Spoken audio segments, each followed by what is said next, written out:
Welcome to Players Only, your backstage pass behind the scenes of today's PC and video game industry. I'm Scott Steinberg, and today, co-host Haley Bright and I are taking a closer peek at the business's most accomplished game designers. Our first stop, a look at how the field's legends always stay one step ahead of the game. You'll often find that these people have a voracious appetite for entertainment, for media, for reading. They're interested in almost any topic you can imagine. Some of the designers that have had really breakthrough games are coming from some other space, whether it's, theater or architecture or just visual arts in general or Hollywood, and they kind of come to this and they have an understanding and an appreciation for games and game design, but they're also sort of not tainted or solely in that space. Someone like Will Wright, who, he wasn't an architect or anything, but he's so curious that sure, he's a game designer at heart, but he does so much research, so much reading, has so many interests sort of beyond games, and he kind of collects up all that interesting stuff and funnels it into game design. There's something about sort of that toy quality. Most game designers who have been successful, they really do think about the player, somebody who you want to have play with this, and how are they going to engage with it. Making games is one of those activities which is consistently creative, where you're always being challenged to try something new and try to challenge yourself and your team to come up with ideas that just didn't seem possible 3 weeks ago. There's two parts of exceptional game design, and one is the creativity, of course. It's coming up with great ideas, winnowing out the ones that aren't so good, but I think it's maturity. I've really been lucky to be with Cliff Bleszinski as he's matured as a game designer, where he understands that at some time he's got to let some things go if he's going to get that game shipped. The secret ingredient that I always think of is humility. That in order to be a good game designer, you have to have a certain amount of humbleness, because to be a game designer is to be raw. Great games do not just spring forth from someone's head. They become great because they spent the time watching other people play it. Speaking about learning a thing or two from others, what about your favorite game designers? Whose work did they most admire? Sid Meier, he's my hero. He certainly inspired me to become a game developer in the first place. So did Will Wright. I was a big fan of SimCity. I still like Peter Molyneux's games. I mean, I don't play them as much, but I certainly enjoyed Power Monger, which in many ways was the first RTS that people forget about. And of course, Chris Taylor, who created Total Annihilation. There's a bronze statue at Stardock, of him looking off into the sky with a box of Total Annihilation in his hand. Miyamoto is number one on my list. He's awesome. Definitely admire people working in the MMO field. Rob Pardo did an amazing job with World of Warcraft, and that game is, pretty much my favorite game of all time. It's awesome. I always go back, honestly, to the work of Danny Barry, who did Mule and Seven Cities of Gold back in the 80s. Those were really formative games for me and first sparked my interest in multiplayer. One is Sid Meier and the second would be Hideo Kojima.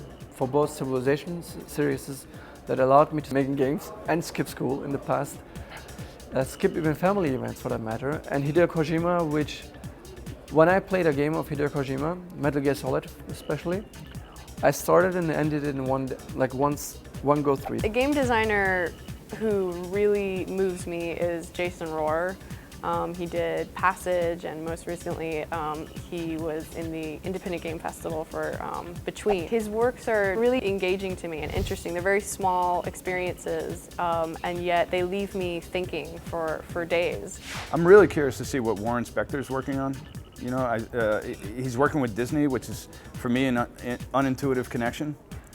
So I'm very curious to see where he's going with it. To me, the most impressive game people are the people who make games on a limited time frame and a limited budget. If Miyamoto wants to have another 2 years to work on, the next Mario game, he gets whatever the hell he wants. Who you're gonna tell Miyamoto no? People that I look up to are the people who are doing it without all the sort of, they don't get inducted into the Gaming Hall of Fame because, they make smaller games or games that don't necessarily, rate as, 9s and 10s, but they're making, games that are 7s and 8s, and that they're really compelling, and they do it on a time frame and a budget, which is infinitely harder to do.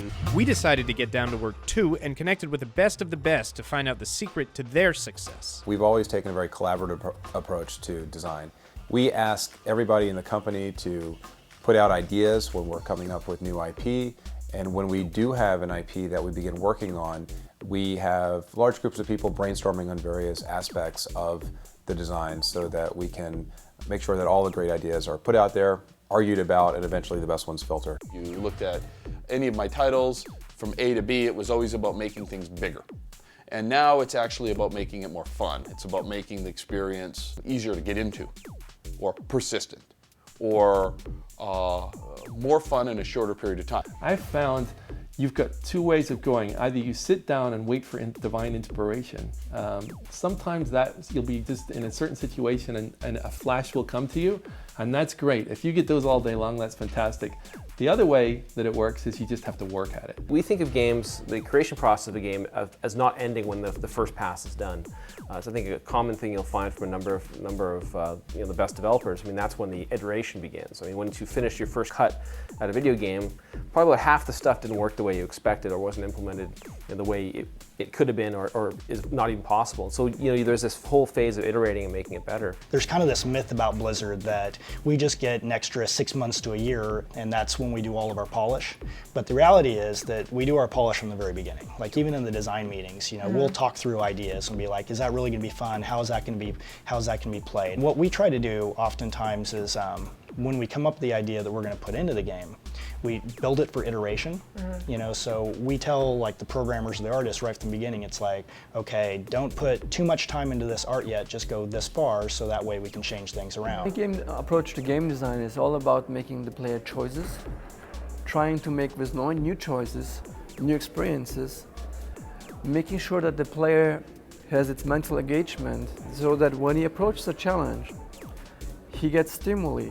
My historic approach to game design has been building long experiences. My new approach, my learned approach to game design is figuring out how to design the right type of tool sets for people to create their own experiences. So it's a radically different shift in my own thinking. But I believe it's a critical shift to the future. Ah, yes, the future. Not to be rude, but in a world where user-created mods and even games are the norm, is there really one for professional game designers? People still want polished games, but they're starting to put more and more weight on how original they are, how innovative, and whether or not they speak to them directly. And so you see this sort of interesting parallel between all mediums sort of converging in a way that it's becoming less and less about professionals and more about getting unique and interesting messages out there. The line between who is a producer versus who is a consumer has really been a kind of fuzzy, blurry line for a long, long time. I am not worried about the impact of putting tools for user-generated content into the hands of the public. The more hands that you can put tools in, the more likely it is that some person out there is going to come up with the next Tetris or something like that. We could care less about resumes. We are not looking for resumes anymore. We don't want to see any resumes. We're also not looking for people, well, I've been in the industry 18 years or whatever, and I can edit a level. What we want is the people that can just win hearts and minds. In the future, talent is going to be based on what they show up with. It's not going to be a case of, well, there's these 4 resumes and we'll just pick this guy. They're going to be pulled out of 20,000 people. That's the way I recruit these days. Because this technology is so widespread now and available, will we see, does a professional have a place? Yes. It's like video cameras now. I can go down to Best Buy and pick one up for $500, right? It's a really good camera. Does that mean that Steven Spielberg's out of a job? If the kid in Utah, say, gets the iPhone and puts together a fun little app and then wants to compete on the next level, he's got to put in those years, 10 years, 20 years, to reach that high point, to produce stuff that's really amazing. And by that time, he's no longer a kid in a garage, he's now professional. Good luck with a career change. We'll see you next week on Players Only.